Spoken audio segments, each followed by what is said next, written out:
Pour garantir une prise en charge universelle des soins pour toutes et tous, les malades, les familles, les retraités, les travailleurs et les générations futures, la sécurité sociale est créée en 1945. Depuis sa création, les progrès sociaux sont indéniables. L'espérance de vie a considérablement augmenté et la mortalité infantile a été réduite de manière spectaculaire. Solidaire et universelle, la sécurité sociale joue un rôle déterminant dans la lutte contre le cancer. Elle prend en charge l'accès au dépistage organisé et assure dans certains cas les transports sanitaires. Elle garantit sous certaines conditions une participation aux essais cliniques et un accès précoce aux traitements innovants. Et parce que le cancer est reconnu comme affection de longue durée, elle ouvre des droits essentiels à une prise en charge renforcée.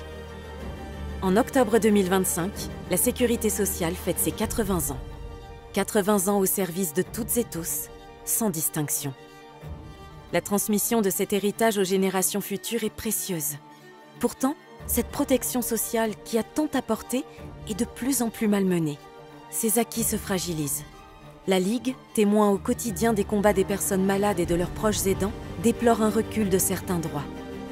Il y a toujours un reste à charge. Quand on fait entre 1 et 2 allers-retours par semaine pendant plusieurs mois, forcément ça commence à chiffrer.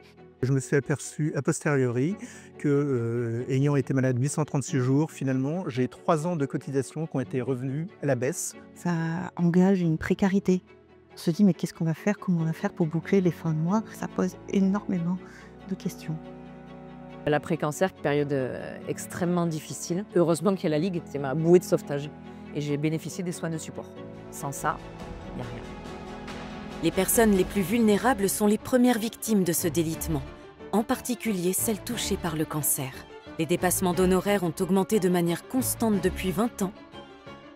Les restes à charge, eux aussi, ne cessent d'augmenter.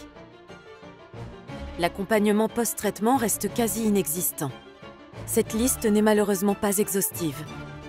En conséquence, les inégalités sociales ne cessent de se creuser. Et les valeurs mêmes de solidarité et de protection s'effritent. Pour éviter que les personnes malades ne tombent encore plus dans la précarité, la Ligue est là, chaque jour, sans condition. Pour moi, la Ligue, elle n'est pas présente que pendant le parcours de soins. Elle est présente dans le parcours de vie. Ce que fait la Ligue, voilà, ça nous apporte, ça contribue aussi au fait que on se sente mieux et qu'on puisse aussi retrouver aussi une place un petit peu dans la société. L'enjeu est crucial. 80 ans plus tard, nous devons garantir que le système de santé et de protection sociale continue de protéger chaque personne malgré les réformes récurrentes. Des mesures engageantes sont possibles en s'appuyant sur un budget pluriannuel. La Ligue continue de s'engager pour une santé solidaire et universelle pour toutes et tous. Protégeons celles qui nous protègent.